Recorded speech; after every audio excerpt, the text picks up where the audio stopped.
Həyətdə bitən aladan zaktal zomasına duzlaq deyilən, amma sizlərin turşu dediyi şey hazırlayacaq bugün. İlk növbədə altdan bir elə üstü əlavə edirik. Bir neçə ədəd sarımsaq. Sonra bu alanı, bunu bölməkdə olar. Mən bölmədən atmışam. Sonra servis eləyəndə hissələrə ayıracağım. Əzəndən sonra bir neçə dənə sarımsaq əlavə edirsiniz. 3-4 dənə kimi götürə bilərsiniz. Hər belə qatı doldurandan sonra əzmanı yaddan çıxartmayın.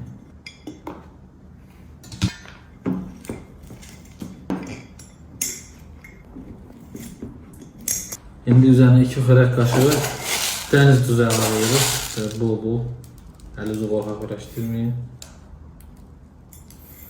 Üzerine 1 stəkan yaxşı alma sirkəsi.